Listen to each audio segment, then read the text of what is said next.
और चलिए इस बीच बड़ी खबर पटना से है, जहां शिक्षक अभ्यर्थियों के लिए बड़ी खुशखबरी निकल करके सामने आ चुकी है। शिक्षक नियमावली पर मुहर लग चुकी है।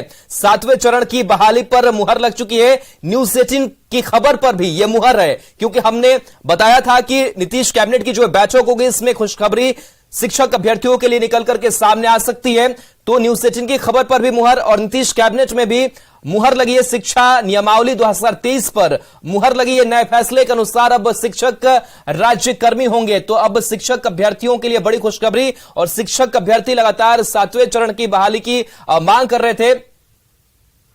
संजय फोन लाइन पर है। संजय, शिक्षक अभ्यर्थियों के लिए बड़ी खुशखबरी निकल करके सामने आई है। नई नियमावली पर मुहर लग गई है। क्या इस नई नियमावली में और किस तरीके से इसका फायदा अब सीधे शिक्षक अभ्यर्थियों को होने जा रहा है? देखिए, निश्चित तौर पर बिहार के शिक्षा महकमे से एक बहुत बड़ी खबर है, और लाखों अभ्यर्थियों के लिए जो लंबे अरसे से वो अपनी उम्मीद लगाए हुए थे, सरकार ने उनकी उम्मीदों को आज पूरा किया है। और बिहार में बिहार राज्य विद्यालय अध्यापक नियमावली 2023 को नीतीश कैबिनेट ने अभी से थोड़ी देर पहले मंजूरी दे दी है, और इसमें कई बदलाव लाए गए हैं। अब इसमें बदलाव के तहत सबसे बड़ी बात यही होगी कि जो शिक्षक होंगे राज्य सरकार के कर्मी होंगे, और राज्य सरकार के कर्मियों को जो सुविधा मिल रही है, वेतन से लेकर पेंशन तक और जो दूसरी सुविधाएं हैं, वो सारी सुविधाएं अब शिक्षक जो अभ्यर्थी होंगे, जो शिक्षक बहाल होंगे, उनको मिलेगी। और 3 बार उनको एग्जाम देने का मौका मिलेगा। और जो प्रावधान लाया गया है इस नियमावली के गठन के उपरांत राज्य में प्रारंभिक एवं माध्यमिक शिक्षा के प्रभावी प्रबंधन और शिक्षा में गुणवत्ता सुधार के लिए विद्यालय स्तर पर प्रभावी हस्तक्षेप ये माना जा रहा है।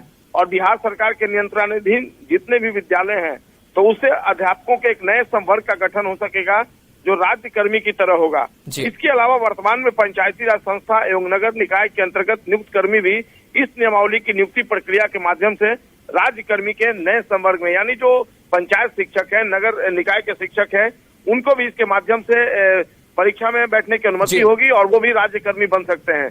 तो एक बड़ा फैसला बिहार सरकार का नीतीश कैबिनेट ने अभी से थोड़ी देर पहले इस पर मुहर लगाई है।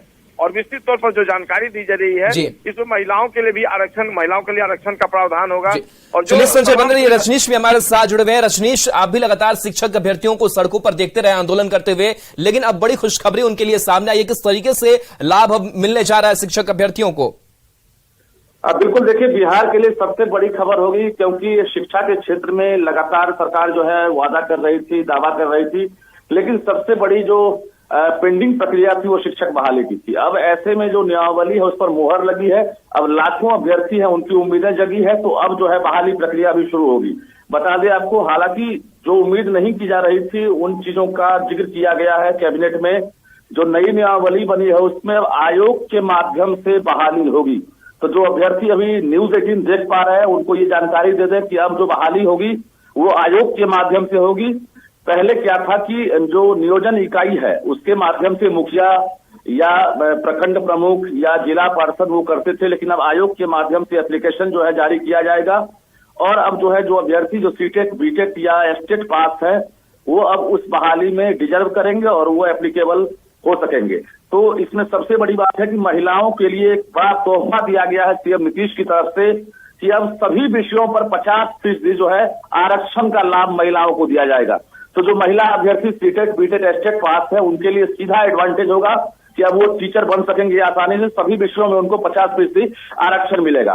3 लाख सीटें खाली है बिहार में, उसमें टीचर्स हैं, लाइब्रेरियन है, कंप्यूटर टीचर है, तमाम लोगों को अब फायदा मिलेगा। और 3 लाख में एक तरह से कहें तो माध्यमिक हो या फिर प्रारंभिक हो, दोनों की बहाली शुरू होगी। सबसे पहले ये बताया जा रहा है कि माध्यमिक के लिए विज्ञापन जारी होगा, उसके बाद क्लास 1 to 8 यानी प्रारंभिक के लिए विज्ञापन जारी होगा। तो जो विषयवार टीचर की कमी है बिहार में, अब जो है इस बहाली के बाद जो विषयवार टीचर है उनकी कमी दूर होगी और बच्चों को। चलिए, बिल्कुल रजनीश, तो बड़ी खुशखबरी है। फिलहाल बहुत बहुत शुक्रिया तमाम जानकारी के लिए। संजय भी हमारे साथ जुड़े हुए हैं। संजय, अब आयोग के जरिए जो बहाली है वो की जाएगी, और पहले नियोजन इकाई के जरिए जो बहाली है वो की जाती थी, तो अब कितना अंतर होगा और पारदर्शिता भी अब पहले से ज्यादा होगी? शिक्षक नियुक्त होते थे बिहार में, नियोजन इकाई के माध्यम से होते थे, और वो राज्य सरकार के कर्मी नहीं माने जाते थे। तो कहीं ना कहीं उनको चूसती थी ये बात। सरकार ने जो अब अहम फैसला लिया है कि कमीशन के माध्यम से सरकार एक कमीशन आयोग का गठन करेगी, और आयोग जब परीक्षा लेकर उनको शिक्षक बनाएगा तो वो राज्य सरकार के कर्मी होंगे। तो ये बहुत बड़ी सौगात मानी जा रही है। निश्चित तौर पर नीतीश सरकार ने एक अहम फैसला लिया है, अब शिक्षक जो है केवल शिक्षक नहीं रहेंगे, वो राज्य सरकार के कर्मी भी रहेंगे। अब वो पहले शिक्षक कहे जाते थे, लेकिन राज्य सरकार के कर्मी थे तो राज्य सरकार की कर्मियों को सुविधाएं मिलती थी, वो सुविधाएं उन्हें नहीं मिल पाती थी। लेकिन सब बातें अतीत की हो जाएंगी। अब नए शिक्षक जो होंगे वो बिहार सरकार के एम्प्लॉय होंगे, यह बहुत बड़ी सौगात है उनके लिए। और निश्चित तौर पर आयोग जो है उनको 3 बार परीक्षा कम देगा, 3 बार वो एग्जाम में अपीयर होंगे और इन तीनों बार में सेलेक्ट हो जाते हैं तो वो राज्य सरकार के एम्प्लॉय होंगे। ये बहुत बड़ी सौगात।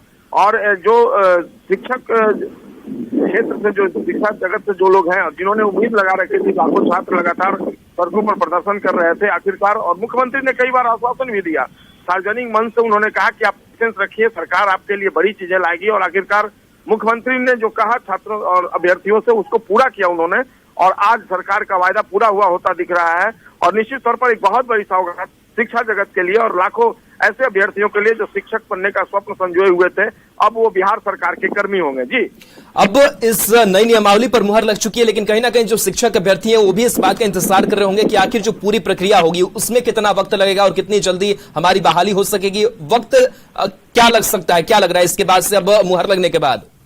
जी बिल्कुल, देखिए जो प्रक्रिया होगी, नियुक्ति की प्रक्रिया होगी, उसमें तमाम प्रावधान ला दिए गए हैं। मंत्रिपरिषद को मंजूरी देती है, उसमें नागरिक होना चाहिए इंडिया का, रिलैक्सेशन एज का फिक्सेशन भी कर दिया गया। तमाम जो प्रक्रिया है वो तो निर्धारित कर दी गई, बस एक आयोग का गठन करना है और सरकार के लिए देखना होगा वो जो समय सीमा है कितने दिनों के अंदर वो आयोग का गठन सरकार कर देती है। और जैसे ही आयोग का गठन हो जाएगा, निश्चित तौर पर इस आयोग का एकमात्र काम बिहार में शिक्षक, क्योंकि अब एक और फैसला लिया सरकार ने कि अब कभी भी जो भी शिक्षक की नियुक्ति होगी इसी आयोग के माध्यम से होगी। अब कोई नियोजन इकाई नहीं होगी बिहार में, न तो नगर निकाय के माध्यम से नियुक्ति होगी, न पंचायत के माध्यम से होगी। अब आयोग के माध्यम से शिक्षक नियुक्त किए जाएंगे और ये बहुत बड़ा फैसला है। जो फैसला लेगा अब आयोग ले, और जितना जल्द आयोग का गठन हो जाएगा निश्चित तौर पर उतना जल्द नियुक्ति की प्रक्रिया जो है वो भी शुरू हो जाएगी। जी, जो शिक्षक अभ्यर्थियों का एक आक्रोश दिख रहा था सरकार के खिलाफ, या फिर कह सकते हैं कि सड़कों पर उनका उतरना होता था, उस पर भी अब लग रहा है कि लगाम लगेगा। और एक चुनावी तौर पर भी अगर देखें तो क्या उस मद्देनजर भी सरकार ने यह फैसला किया है, क्या माना जाए? जी देखिए, निश्चित तौर पर जैसा कि मैंने कहा, चूंकि सरकार के लिए भी कम प्रेशर की बात ये नहीं थी। कई बार सार्वजनिक तौर पर उप मुख्यमंत्रियों या फिर नीतीश कुमार हो, जिस तरीके से लाखों अभ्यर्थी, हजारों अभ्यर्थी पटना की सड़कों पर उतरकर प्रदर्शन कर रहे थे, तो सरकार भी प्रेशर में थी। लेकिन थोड़ी नियमावली बनने में देरी हुई और एक बड़ा फैसला लेना था। आज का जो ये फैसला है वो साबित कर रहा है कि सरकार किसी बड़े फैसले को लेकर काम कर रही थी और उसी बड़े फैसले को आज मूर्त रूप दिया गया है। ये मामूली बड़ा फैसला नहीं है, क्योंकि मैंने जैसा कि आपको बताया कि जो शिक्षक होते थे उन्हें केवल नियोजित शिक्षक का कर संबोधित किया जाता था। लेकिन आज आप जो फैसला लिया सरकार ने वो बिहार सरकार के कर्मी होंगे, तो भला इससे बड़ी सौगात उनके लिए क्या हो सकती है।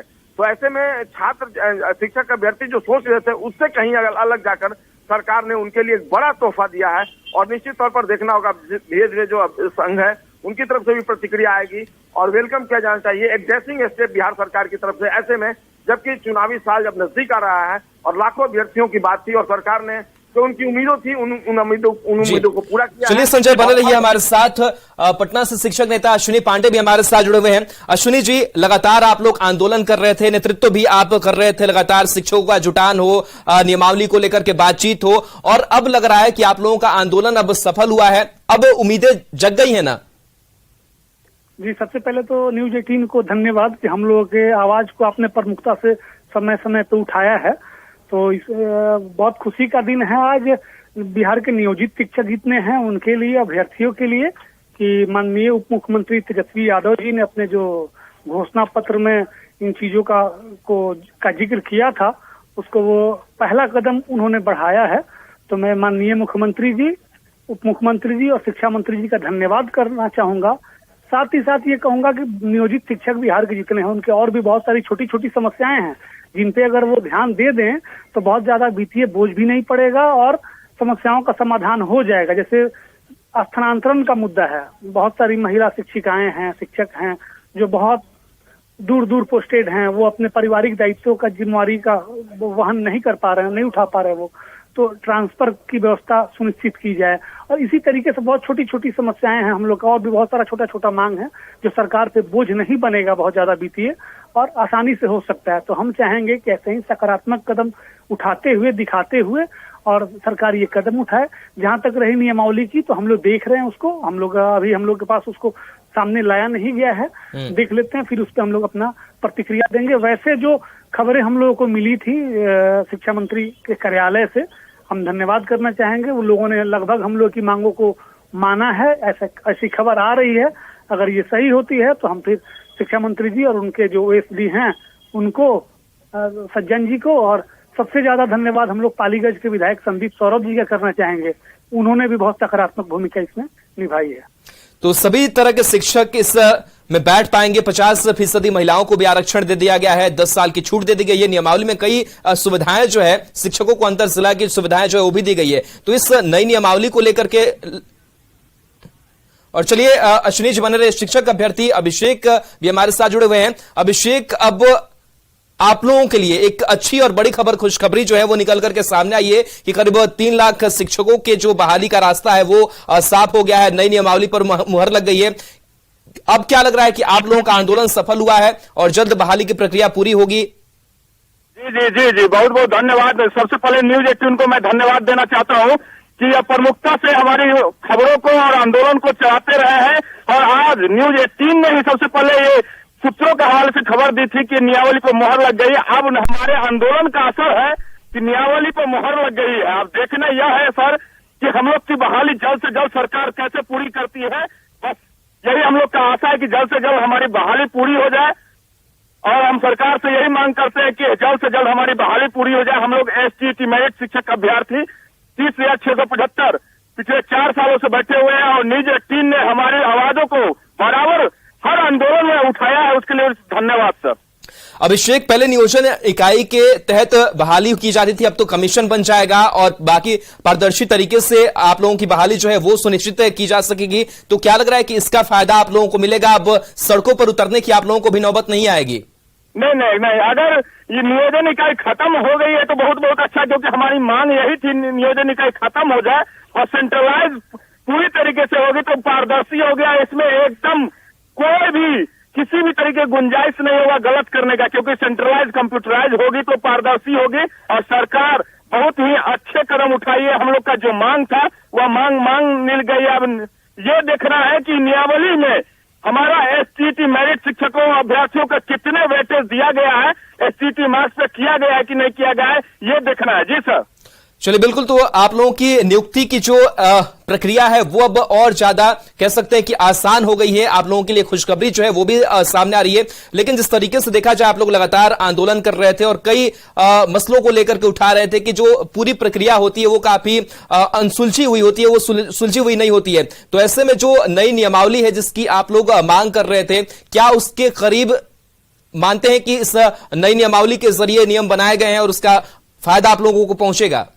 जी, एकदम, क्योंकि 2020 का नियमावली एकदम डिग्री दिखाओ नौकरी पाओ पे चल रही थी। हम लोग का पूरा मांग था नई नियमावली में STET marks, CTET marks, BTech marks और सेंट्रलाइज प्रक्रिया अपनाया जाए। हमें पूरा विश्वास है कि नई नियमावली में यही प्रक्रिया अपनाया गया है। और आज 3 लाख शिक्षकों की खुशहाली का दिन है, क्योंकि यह सरकार बहुत दिनों से टालमटोल कर रही थी। लेकिन हम लोग का आंदोलन जो ताबड़तोड़ आंदोलन कर रहे थे, क्योंकि बिहार में 6,421 विद्यालय में एक भी हाई स्कूल के शिक्षक नहीं है, जिसके लिए हम लोग आंदोलन अभी 31 मार्च को भी किया था। तो सरकार ने हमारी बात को ध्यान पूर्वक रखते हुए आज नई नियमावली को मोहर लगा दी है। उसके लिए सरकार को बहुत बहुत धन्यवाद देना चाहते हैं। साथ ही साथ न्यूज 18 को भी बहुत बहुत धन्यवाद देना चाहते हैं। पहले नियोजन के तहत बहाली होती थी, नियोजित शिक्षक कहलाते थे, लेकिन अब तो राज्यकर्मी का दर्जा मिलेगा। वेतन को लेकर के तमाम सुविधाएं भी आप लोगों को मिलने जा रही है। तो इसका जो फायदा है और इसका जो लाभ है उससे आप कितने आशान्वित नजर आते हैं? बहुत अच्छा लगा कि राज्यकर्मी का दर्जा, एक शिक्षक राष्ट्र का निर्माता होता है और राज्यकर्मी का दर्जा दिए जाने के लिए नीतीश कुमार जी को बहुत बहुत धन्यवाद देना चाहता हूँ कि उन्होंने बहुत ही अच्छी पहल किया है। और नियोजित जो शब्द था ना, एक धब्बा टाइप का था टीचर के ऊपर, कि टीचर भी एक नियोजित होते हैं। इसके लिए मैं नीतीश कुमार जी, माननीय मुख्यमंत्री जी को बहुत बहुत धन्यवाद देना चाहता हूँ। जी सर। जब आप लोग सड़कों पर होते थे और जब धरना प्रदर्शन आप लोगों का चलता था तो काफी संख्या में महिलाएं भी नजर आती थी। अब तो 50% उन लोगों को भी आरक्षण मिलेगा। तो अब दोनों पुरुष और महिलाएं दोनों बराबरी के कंधे से मिलाकर के काम करेंगे और शिक्षक बनेंगे आप लोग और बच्चों के भविष्य को भी उज्जवल करेंगे। जी, किसी भी समाज में महिला पुरुष को पैरेलल रखा जाता है तभी समाज का विकास होता है। क्योंकि हमारे स्कूल में बहुत 50-50 लगभग रेशियो लड़की का भी है, तो बहुत सारी जो बातें होती है वो लड़की मेल टीचर को नहीं कह पाते हैं, तो फीमेल टीचर को अपने पर्सनल बात कह पाते हैं कि क्या समस्या है, नहीं है समस्या। तो हमारी महिला साथी जितने भी शिक्षक कर्मी है वो साथ में रहेंगे और 50-50 का जो मिला है वो बेहतर है। इससे हम संतुष्ट हैं, कोई दिक्कत नहीं है और सरकार को भी इस पे पहल करना चाहिए। नियमावली में 10 वर्ष तक की छूट होगी, 3 बार मौका मिलेगा, ये सब चीज भी आप लोग चाहते थे कि हो, जो नई नियमावली में मुहर लगी है? जी जी जी जी, क्योंकि बहुत हमारे शिक्षक अभ्यर्थी ऐसे थे जिनका उम्र पार हो गया, 4 साल से बहाली नहीं हो रही है, तो उम्र पार हो गया, तो उनके लिए भी बहुत अच्छा अवसर मिला कि 10 वर्ष की छूट मिल गई है, तो फिर इस बहाली प्रक्रिया में आ सकते, क्योंकि ये 4 साल पहले बहाली होने वाली थी और नियम के तहत उनका उम्र लैप्स गया था। तो ये अच्छी बात है, सरकार अच्छी बात की है, इसके लिए बहुत बहुत धन्यवाद। इसके आगे भी जो प्रक्रिया होगी भर्ती की, वो भी कमीशन के जरिए ही की जाएगी भविष्य में, ऐसी संभावना जो है वो जताई जा रही है कि ये सिर्फ इस साल के लिए ही नहीं है बल्कि इस नियमावली के जरिए कहीं ना कहीं आगे के भविष्य का भी रास्ता साफ हुआ है। तो आने वाले वक्त में भी लग रहा है कि इसका फायदा शिक्षक अभ्यर्थियों के लिए, जो शिक्षक बनना चाहते हैं उनके लिए होगा। जी जी जी जी, ये जो आने वाले जो, सर एक बार क्वेश्चन रिपीट कीजिएगा। आने वाले भविष्य की भी अगर बात करें तो जिस कमीशन के जरिए बहाली की जाएगी या फिर जो नए शिक्षक बनना चाहेंगे उनके लिए भी रास्ता आसान होगा। जी जी जी जी, क्योंकि ये आगे कंपटीशन एग्जाम से जब शिक्षकों की बहाली होगी तो बेस्ट और मेरिट शिक्षक की बहाली होगी। जिस तरीके से एसटीटी मेरिट शिक्षक प्रतियोगिता परीक्षा से हुआ था, उसी तरीके से एग्जाम अगर शिक्षकों की होगी तो बिहार एजुकेशन में नंबर 1 पे जाएगा, जो कि अभी सबसे नीचे स्तर पे है। सेंसेक्स उठा के देख लिया जाए तो लिटरेसी रेट सबसे नीचे है। तो हम चाहते हैं कि सरकार का ये जो कदम है कि कंपटीशन के द्वारा शिक्षकों की बहाली हो, वो बेहतर कदम सोची गई है और शिक्षकों को अच्छा अवसर मिलेगा, क्वालिटीपूर्ण एजुकेशन मिलेगा बच्चों को। इसके लिए बहुत बहुत धन्यवाद देना चाहते हैं।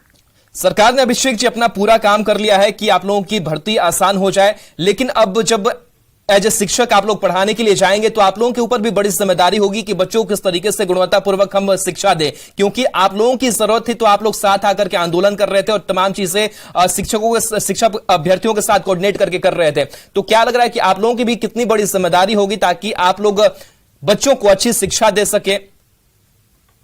जी जी, हमारी पूरी जिम्मेदारी है। जिस तरीके से मैंने अपनी प्रतियोगिता परीक्षा को पास किया, ठीक उसी प्रकार से हम अपने स्कूल में जाके बेहतर एजुकेशन दे बच्चों को, क्वालिटीपूर्ण एजुकेशन दे, ये हमारी जिम्मेदारी बनती है। जैसे ही मैं स्कूल में जाऊंगा तो बेहतर शिक्षा दे पाऊंगा और अपनी पूरी कर्तव्य निष्ठा से 100% मैं अपनी पूरी 100% दूंगा बच्चों की पढ़ाई के लिए। सरकार से नाराजगी भी थी आप लोगों की क्योंकि आपकी मांगे पूरी नहीं हो पा रही थी, लेकिन अब सरकार ने आपके लिए सोचा है, नाराजगी आने वाले समय में या फिर अब लगता है कि दूर हो रही है? जी जी जी जी, सरकार से नाराजगी थी क्योंकि पिछले 4 सालों से ये बहाली नहीं दे रही थी, नियमावली नहीं हो पा रही थी, इसलिए सरकार से नाराजगी थी। लेकिन आज खुशी का दिन है कि पिछले 4 सालों का हम लोग का पर्यटन एकदम बढ़िया क्लियर कर दिया सरकार, नियमावली पर मुहर लगा दिया। अब देखना यह है कि नियमावली में कितना क्या चीज आई है बन छन के, ये जब हाथ में आ जाएंगे तो और बात निकलेगी। अभी तो कैबिनेट की मुहर लगी है और बेहतर ही होगा। सरकार कभी भी कोई कदम उठाती है तो बेहतर ही कदम उठाती है। आशा है यही कि अच्छा कदम होगा, उसमें सेंट्रलाइज अपनाया गया, ये सब बेस्ट तरीका है। जी चलिए, बिल्कुल अभिषेक, शुक्रिया हमारे साथ जुड़ने के लिए, और संजय भी हमारे साथ लाइव जुड़े हुए हैं। और संजय, जिस तरीके से अब नई शिक्षा नियमावली पर मुहर लग गई है, लाखों शिक्षक अभ्यर्थियों के लिए काफी बड़ी खुशखबरी निकल करके सामने आई है, और अब सबसे बड़ी बात कि नियोजित शिक्षक नहीं बल्कि अब राज्यकर्मी होंगे, तो जाहिर सी बात है कि चाहे वो वेतन को लेकर के हो और भी सुविधाओं को लेकर के हो, उसका ज्यादा फायदा मिलेगा शिक्षकों को। एक बात है कि अभी तक जो नियोजित शिक्षक हैं उन्हें भी अगर शिक्षक बनना होगा, राज्य सरकार का कर्मी बनना होगा, तो उनको भी एग्जाम में अपियर होना बनना होगा, राज्य सरकार का कर्मी बनना होगा तो उनको भी एग्जाम में अपियर होना पड़ेगा। ये सबसे बड़ी बात है। वो नियोजित शिक्षक ही रहेंगे जब तक वो जो आयोग का गठन होगा और उस एग्जाम में वो पास नहीं होते हैं तब तक वो नियोजित शिक्षक ही कहे जाएंगे। उनके लिए कोई विशेष सुविधा की बात नहीं है। हाँ, नए शिक्षक जो बहाल होंगे वो अब राज्य सरकार के कर्मी होंगे। लेकिन सबसे बड़ी बात यह है कि जितने नियोजित शिक्षक अब तक बनाए गए हैं, अगर सभी एग्जाम में पास नहीं होंगे तो उनको नियोजित शिक्षक की तरह ही सारी सुविधाएं जो अभी मिल रही हैं वो मिलेंगी। लेकिन एक सबसे बड़ी बात यही है कि अब आयोग जो है, बिहार सरकार द्वारा गठित आयोग जो है, वो एग्जाम लेगा और उसके बाद जो नए शिक्षक होंगे वो बिहार सरकार के कर्मी होंगे और जो ग्रेजुटी है, जो पेंशन है, जो वेतन बढ़ोतरी का फैसला होगा, जो डीए का फैसला होगा, जिस तरीके से मिल रहा है राज्य सरकार के कर्मियों को, वो सारी सुविधाएं एकमुश्त एक तरीके से इन नए शिक्षकों को मिलेगी। तो सबसे बड़ी बात यही है कि जो पुराने नियोजित शिक्षक है उन्हें किसी तरह की राहत नहीं मिली। अभी से थोड़ी देर पहले इस बारे में बताया गया है और जो हम लोगों ने जो एसीएस थे, अपर मुख्य सचिव थे मंत्रिमंडल सचिवालय विभाग के एस सिद्धार्थ, उनसे पूछा भी कि जो नए शिक्षक बनेंगे वो तो ठीक है, राज्य सरकार के कर्मी होंगे, जो पुराने नियोजित शिक्षक हैं उनको आप क्या फैसिलिटी दे रहे? बोले उन्हें भी इस एग्जाम में अपीयर होना पड़ेगा। और जो ये सारी बातें हो रही थी 7वें चरण की सबकी, अब सबको नई शिक्षा नियमावली जो बनी है सरकार की, उसी के तहत जो आयोग का गठन होगा उसके तहत वो एग्जाम में शामिल होंगे। 3 बार उन्हें मौका मिलेगा और तमाम तरह की सुविधाएं जो है और जो प्रावधान किए गए हैं, बहुत लंबा चौड़ा जो नियम और प्रावधान जो लाया गया है, उसमें नियुक्ति की प्रक्रिया शिक्षा विभाग द्वारा विद्यालय अध्यापक के पद पर सीधी नियुक्ति, जिला स्तर पर रिक्त पदों की गणना करके रोस्टर क्लियरेंस के साथ जो आरक्षण का नियम होगा उसकी अधियाचना आवश्यकता अनुसार आयोग को भेजी जाएगी। यानी जो जिला के अनुसार जो रिक्तियां होगी उसको आरक्षण के कोटिवार अधियाचना आवश्यकता अनुसार भेजी जाएगी और सीधी भर्ती हेतु जो नियुक्ति के लिए आवेदन मिलेगा उसकी अनुशंसा की जाएगी। उसके आलोक में आयोग रिक्तियों की संख्या विज्ञापित करेगा, यानी इसके लिए विज्ञापन निकाला जाएगा और आयोग द्वारा विज्ञापित आवेदन पत्र से विद्यालय में जो संख्या होगा वो तय होगा और अध्यापक अभ्यर्थी द्वारा योग्यता से संबंधित स्वघोषणा के आधार पर उनकी उम्मीदवारी का मूल्यांकन किया जाएगा। तमाम तरह की जो बातें हैं वो धीरे धीरे अब स्पष्ट होने लगी, यानी सरकार ने जो नियमावली है वो करीब करीब तय कर लिया है और आयोग जो है वो विद्यालय अध्यापक के सभी पदों पर सीधी नियुक्ति से भरे जाएंगे। विद्यालय अध्यापक के पद पर नियुक्ति हेतु अनिवार्य जो अर्हता होगी यानी योग्यता होगी वो इस प्रकार से होगी, भारत का नागरिक हो एवं बिहार राज्य का स्थायी निवासी हो। देखिए इंपॉर्टेंट बातें मैं आपको बता रहा हूँ, इंडिया का वो सिटीजनशिप उसको मिला हो लेकिन वो बिहार का नागरिक होना चाहिए। विद्यालय अध्यापक के पद पर नियुक्ति के लिए राष्ट्रीय अध्यापक शिक्षा परिषद द्वारा समय समय पर निर्धारित शैक्षणिक एवं प्रशैक्षणिक योग्यता को वो धारित करता हो, यानी उसके पास ये क्वालिफिकेशन हो। विशेष विद्यालय अध्यापक के लिए अर्हता भारतीय जो पुनर्वास परिषद है उसके अनुसार जो रूल रेगुलेशन है उसके अनुसार वो एक्सेप्ट किया जाएगा। तीसरी बात है कि राज्य सरकार एवं केंद्र सरकार द्वारा समय समय पर आहूत शिक्षक पात्रता परीक्षा उत्तीर्ण हो, लेकिन वर्ष 2012 से पूर्व नियुक्त एवं कार्यरत शिक्षक जो दक्षता परीक्षा उत्तीर्ण होंगे उनके लिए शिक्षक पात्रता परीक्षा में उत्तीर्णता अनिवार्य नहीं होगी। आयु जो है वो बताया गया कि प्राथमिक एवं मध्य विद्यालय में विद्यालय अध्यापक की नियुक्ति के लिए जो नियुक्ति वर्ष की 1 अगस्त को अभ्यर्थियों की न्यूनतम आयु 18 वर्ष यानी मिनिमम जो एज का कैटेगरी रखा गया है योग्यता वो 18 साल एवं कोटिवार अधिकतम आयु सीमा वही होगी जो राज्य सरकार के जो कर्मी होंगे समान प्रशासन विभाग द्वारा पहले से तय है उसके अनुसार निर्धारित किया जाएगा। इसके अलावा कई और जो नियम और जो प्रक्रियाएं निर्धारित की गई हैं उसके अनुसार समय समय पर एक और चीज दी गई कि प्राथमिक विद्यालयों में नियुक्ति के लिए नियुक्ति वर्ष की 1 अगस्त को अभ्यर्थियों की न्यूनतम आयु 21 वर्ष होगी एवं जो कोटिवार अधिकतम आयु की सीमा वही होगी जो राज्य सरकार द्वारा समय समय पर निर्धारित किया गया। तमाम तरह की बातें जो हैं अभी जैसा कि आप पूछ रहे थे मैं आपको बता दूं कि नियम और जो प्रक्रियाएं हैं वो तय कर दी गई हैं। आयोग जो है जब डिस्ट्रिक्ट से जो वैकेंसी होगी शिक्षकों की वो आयोग को भेजा जाएगा। बिल्कुल संजय, तो अब जो नई शिक्षक